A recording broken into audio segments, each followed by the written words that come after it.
Director of Public Prosecutions Noordin Haji took office in April 2018, having been nominated by President Uhuru Kenyatta. Just this month, he was awarded the first-class order, Chief of Burning Spear, and has become popular due to his perception that he is an uncompromising leader in the fight against graft over the 9 months he has been in office. NTV's Myendo sought answers from the DPP on issues surrounding the office in the year 2018, and she started by asking him about the controversial high-profile Friday arrests.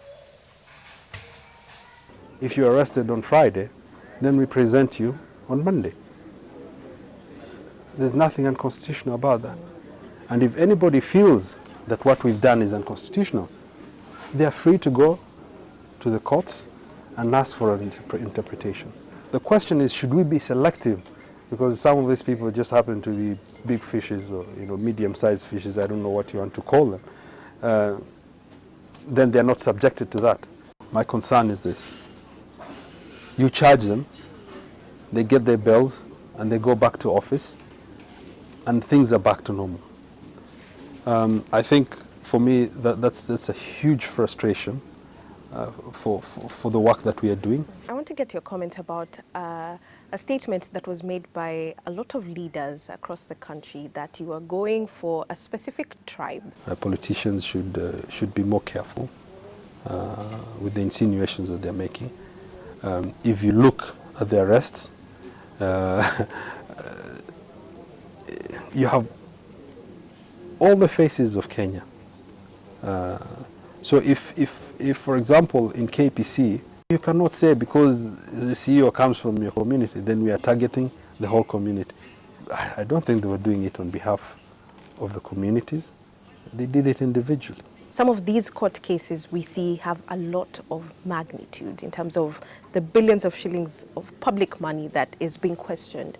Do you think the judiciary is able to handle these cases? It has been packaged in such a way that I've been unfairly criticizing the judiciary. First of all, I want to disabuse that notion.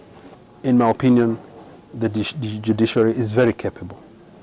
Okay, but what I've been saying, there are a few bad apples within it, just like within the DPP and the police and other sectors of the government. If election cases, for example, can be heard within 6 months, and if as a country we have decided that graft is a national issue that needs to be tackled, then I think we need to put more resources in ensuring that graft cases are expeditiously dealt with. The case against the Deputy Chief Justice, you brought in the Queen's Counsel. What informed your decision? We were questioned in terms of our intentions and our integrity. We felt that an independent party would be best suited to handle this. So what we did first is to approach a number of senior counsels, but the senior counsels turned it down.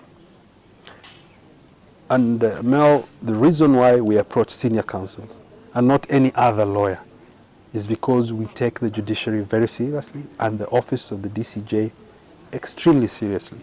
And you cannot just pick any lawyer out there. So we understood that the senior counsels were hesitant because if she goes back to the office, then you end up appearing before her again. Makes it very dicey. In no way does it mean that we don't have the expertise here or the confidence. No. What would you say should their expectation be from the ODPP come 2019? I think more and maybe convictions now that and this has been the big questions about us getting convictions, maintaining and maybe even upping the tempo. In terms of breaking the cartels, I think we have the ability to do that. It just needs patience. It needs coordination. We need to ensure that there's integrity within the whole process. All right, so what's your driving force in fighting corruption? I believe that as a country we deserve better. And above all, of course, my faith in God. I also have to be careful who I'm interacting with. Lest then I'm accused of not being impartial. So I'm cognizant of that. I've made it very clear, nobody will come to me to start talking about work. or try to influence me. If you do that, then you're dropped off. I don't become part of your circle.